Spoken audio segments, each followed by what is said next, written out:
नमस्कार, कैसे हैं आप सब। मैं डी एन वर्मा, अतिथि सहायक प्राध्यापक राजनीति विज्ञान शासकीय एकलव्य महाविद्यालय डोंडिलोहारा, जिला बालोद, छत्तीसगढ़। आप सभी का डीवी लिसम एजुकेशन में स्वागत करता हूं। उम्मीद करता हूं सब आप अच्छे हैं, मज़े में होंगे। आज का यह जो वीडियो है यह एमए राजनीतिक विज्ञान 4th सेमेस्टर के बच्चों के लिए बहुत ही महत्वपूर्ण है। साथ ही साथ जो अन्य प्रतियोगी परीक्षाओं की तैयारी करते हैं उनके लिए भी बहुत महत्वपूर्ण है। मैं सीधा सीधा ये कह दूं कि प्रत्येक मनुष्यों के जीवन में बहुत सारी समस्याएं आती हैं। उन समस्याओं का समाधान करना भी बहुत बड़ी बात होती है। उन समस्याओं को समाधान करने के लिए हम किसी न किसी एक फैसले का इंतज़ार करते हैं और फैसला लेते हैं। जी हाँ, जिसे हम लोग कहते हैं निर्णय। क्योंकि समस्या का समाधान तभी होता है जब एक हम सफल निर्णय लेते हैं। आज का हमारा जो टॉपिक है यह निर्णय पर ही आधारित है। जी हाँ, निर्णय या निर्णयन, इसी को अंग्रेजी में कहा जाता है डिसीजन। जी हाँ, डिसीजन। यह जो टॉपिक है भले ही लोक प्रशासन से संबंधित है, सरकार से संबंधित है, लेकिन इसका मतलब यह नहीं कि यह सिर्फ सरकार का ही काम है। एक जिम्मेदार व्यक्ति होने के नाते आपका भी फर्ज बनता है कि आप अपने जीवन में किन निर्णयों से सफल होना चाहते हैं। क्या सिर्फ निर्णय लेकर के आप उसे छोड़ देना चाहते हैं, या निर्णय लेकर के एक सफल जीवन प्राप्त करना चाहते हैं।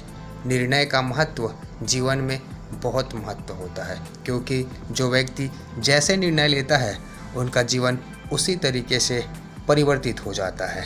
निर्णय का महत्व और भी अधिक बढ़ जाता है जब कोई व्यक्ति उससे सफलता प्राप्त कर लेता है। इन सारी बातों को हम एक प्रस्तावना के रूप में देख सकते हैं, लेकिन लिखित रूप में हम लोग अगर कहें तो सबसे पहले देख लेते हैं अर्थ। जी हाँ, अर्थ। तो निर्णय का शाब्दिक अर्थ है अंतिम परिणाम तक पहुंचना। अगर हम लोग इसे व्यवहारिक दृष्टि अर्थात व्यवहार से देखें तो निर्णयन का अर्थ मान सकते हैं कि निष्कर्ष पर पहुंचना। जी हाँ, निष्कर्ष पर पहुंचना। अब हम निर्णय की परिभाषा की बात कर लेते हैं। जी हाँ, डेफिनेशन ऑफ डिसीजन। तो पहली परिभाषा है टेरी के अनुसार। पूरा नाम है जॉर्ज आर टेरी। टेरी कहता है निर्णय किसी एक कसौटी पर आधारित दो या दो से अधिक व्यक्ति या संभावित विकल्पों में से एक का चुनाव है। इसी प्रकार दूसरी परिभाषा है आपका डॉक्टर जे.सी. ग्लोवर के अनुसार। वह कहता है चुने हुए विकल्पों में से किसी एक के संबंध में निर्णय करना ही निर्णयन है। प्रस्तावना, अर्थ और परिभाषा से ये तो स्पष्ट हो जाता है कि निर्णयन सामान्यतः किसी प्रयोजन या लक्ष्य को पूरा करने के लिए किया जाता है। यदि हम निर्णय पर और अधिक चर्चा करें तो इस प्रकार यह स्पष्ट है कि निर्णय से आशय निर्धारित लक्ष्य की प्राप्ति के लिए उपलब्ध विकल्पों में से सर्वश्रेष्ठ विकल्पों का चयन करना है। जी हाँ, जब मनुष्यों के सामने जब कोई समस्याएं आ जाती हैं और उस समस्याओं को हम समाधान करना चाहते हैं तो उसे करने के लिए हम तरह तरह के विकल्प इस्तेमाल करते हैं, और उन्हीं विकल्पों में से अर्थात सर्वश्रेष्ठ विकल्पों में से और सर्वश्रेष्ठ विकल्पों का चयन करना ही निर्णयन कहलाता है। अब परिभाषाओं के आधार पर हम निर्णयन के निम्नलिखित लक्षण भी देख सकते हैं, जैसे यह विभिन्न विकल्पों में से किसी एक विकल्प का चुनाव करने की प्रक्रिया है। यह मूल रूप से एक मानवीय प्रक्रिया है, मतलब मानव द्वारा लिया जाता है। यह एक बौद्धिक कार्य है। यह प्रशासन की एक सार्वभौमिक पहचान होती है। निर्णय प्रत्येक मनुष्यों के जीवन में एक महत्वपूर्ण अवसर होता है। विवादों के समाधान की एक प्रक्रिया के रूप में निर्णय महत्वपूर्ण कार्य करता है। अब हम देख लेते हैं कि निर्णय निर्माण की प्रक्रिया। प्रायः यह जो हमारा टॉपिक है यह तो व्यवहारिक दृष्टिकोण के साथ साथ यह हमारा सैद्धांतिक दृष्टिकोण से भी महत्वपूर्ण है। तो हम इसे सिद्धांत के रूप में लोक प्रशासन से जोड़कर देखते हैं। जी हाँ, लोक प्रशासन से। तो हमारा टॉपिक बन जाता है लोक प्रशासन में निर्णय निर्माण की प्रक्रिया। प्रक्रिया में हम देखते हैं कि निर्णय लेना कोई आसान बात नहीं है। जी हाँ, क्योंकि एक निर्णय से व्यक्ति का पूरा जीवन बदल जाता है, प्रशासन का पूरा सिस्टम बदल जाता है। तो बहुत सारे विचारकों ने अपने अपने विचारों में के माध्यम से निर्णय की बहुत सारे प्रकारों का वर्णन किया, लेकिन समस्त चीज़ों को अगर हम लोग एक मिला करके देखें या इनकी प्रक्रिया को एक रूप में देखने का प्रयास करें तो निम्नलिखित प्रक्रियाओं को ही हम महत्वपूर्ण मान सकते हैं। प्रायः वैसे निर्णय निर्माण की प्रक्रिया के लिए जो बातें बनी हैं वो विभिन्न विचारकों के मध्य लगभग 8 बातों को लेकर बना हुआ है। अर्थात निर्णय तभी सफल होता है या निर्णय निर्माण तभी संभव होता है जब यह 8 चरणों से होकर के गुजरता है। जी हाँ, ये 8 चरण बिल्कुल क्रमबद्ध होते हैं। पहले की बात करते हैं। पहला है उद्देश्यों का निर्धारण। दूसरा, समस्या की व्याख्या करना। तीसरा, समस्या का विश्लेषण। चौथा, वैकल्पिक समाधानों का विकास करना। पांचवा, विकल्पों की छँटनी। छठवां, सर्वश्रेष्ठ विकल्पों का चयन। सातवां, निर्णयों का क्रियान्वयन। और आठवां, प्रतिपुष्टि। जी हाँ, आठवां है प्रतिपुष्टि, जिसे हम लोग फीडबैक के नाम से भी जानते हैं। ये रही प्रक्रिया। अब हम यदि इसी सैद्धांतिक निर्णय निर्माण की प्रक्रिया को व्यावहारिक रूप से देखें तो ये बिल्कुल आसान सा लगता है। जैसे हमने पहले कहा, उद्देश्यों का निर्धारण। जी हाँ, बिल्कुल। तो जब हम किसी समस्या को देखते हैं, उस समस्या को किस तरीके से हल करना है, इन सब चीज़ के बारे में सोचना हमारा कहलाता है उद्देश्यों का निर्धारण। अब जब समस्या हमारे सामने आ जाती है तो समस्या को समझने के लिए हम उनकी व्याख्या करते हैं, सरल करते हैं, और हम इसी को कहेंगे समस्या की व्याख्या। अब क्योंकि समस्या की व्याख्या करते हैं तो ये समस्या बहुत बड़ा होते जाता है। अब बड़े समस्या को हम छोटे रूपों में समझने के लिए उनका क्या करते हैं, विश्लेषण कर देते हैं ताकि हमें आसानी से समझ में आ जाए। तो तीसरा हो जाता है हमारा समस्या का विश्लेषण। अब जब हम समस्या का विश्लेषण करते हैं तो हमारे लिए यह भी ज़रूरी हो जाता है कि हम समाधानों का भी विकास करें। अर्थात हम ऐसे समाधानों का विकास करें जो कि हमारे समस्या का समाधान कर सके। तो हम वैकल्पिक समाधानों का विकास करते हैं।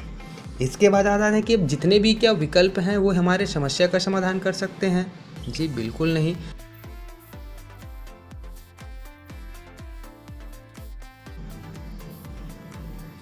तो हम विकल्पों की छँटनी करते हैं, अर्थात बहुत सारे विकल्पों में से उस विकल्प का चयन करना या कुछ विकल्पों का चयन करना जो समस्या के समाधान में हमें मदद करता है।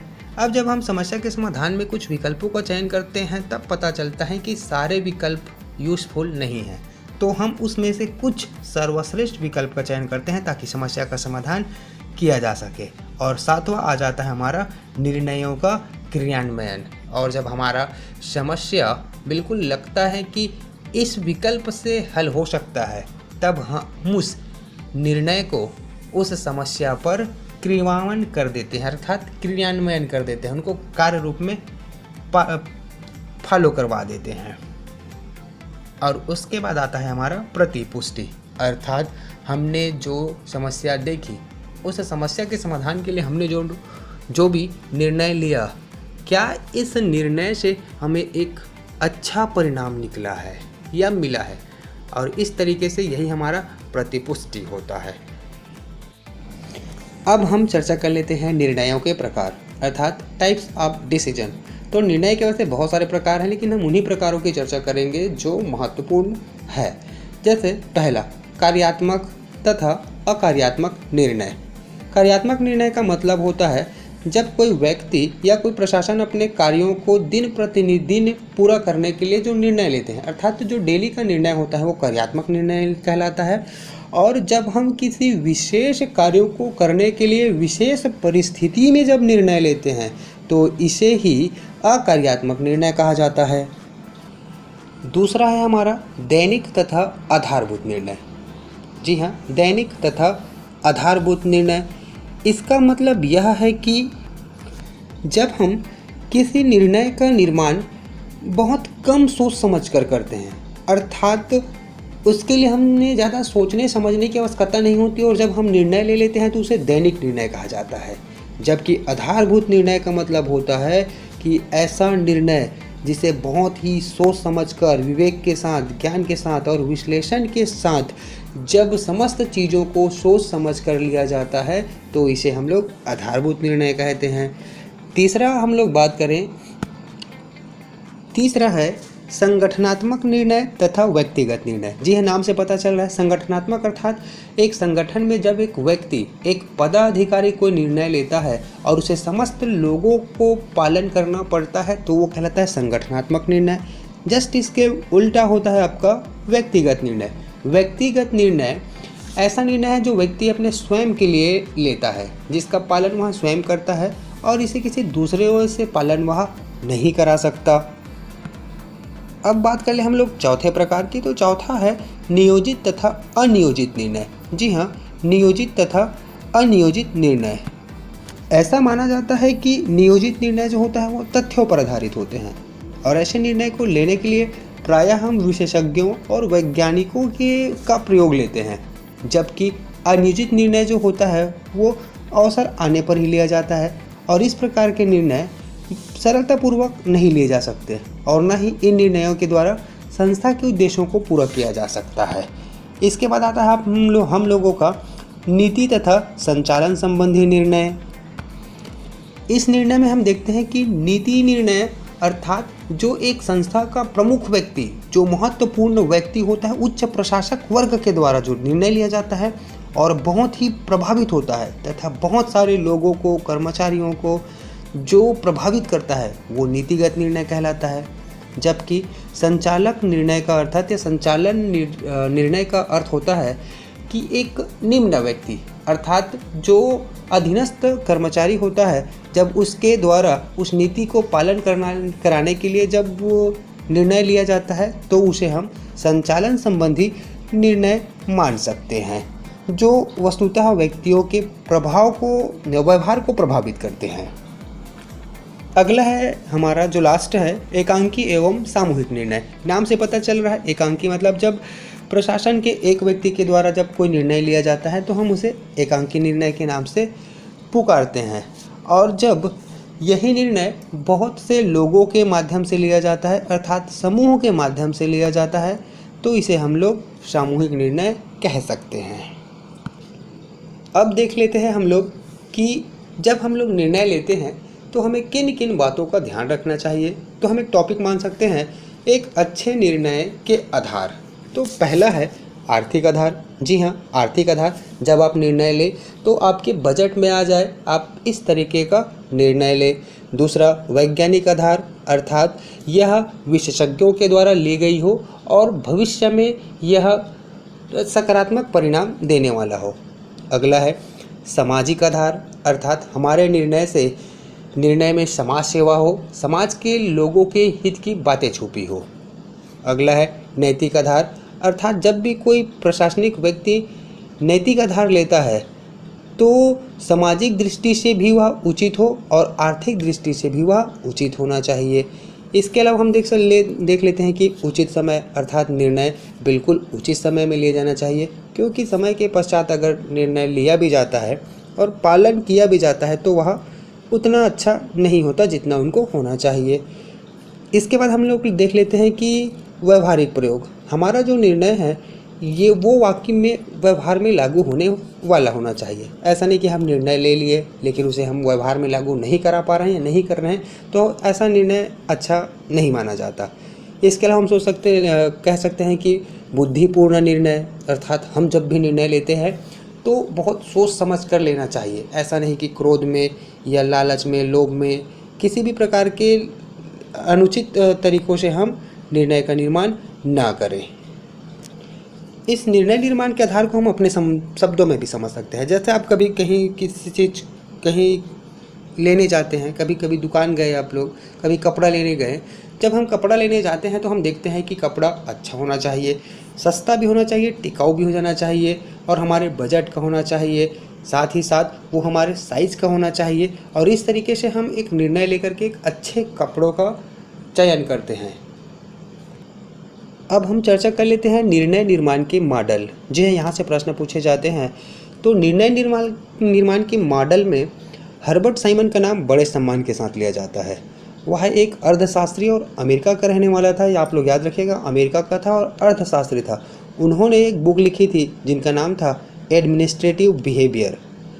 उससे पढ़ने से पता चलता है कि एक प्रशासन का निर्णय कैसा होना चाहिए। इसके लिए बहुत सारे मॉडल का उदय हुआ। जैसे हम कह सकते हैं हर्बर्ट साइमन का सीमित तार्किक मॉडल, लिम्बलाम का वृद्धिशील मॉडल, एनजी ऑनी का मिश्रित स्कैनिंग मॉडल, ड्रॉर का ऑप्टिकल मॉडल आदि। तो ये आप लोग याद रखिएगा, इसे भी हमेशा नेट सेट में पूछा जाता है।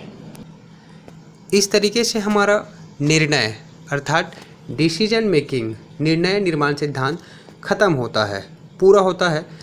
मिलते हैं नेक्स्ट वीडियो में, तब तक के लिए थैंक यू।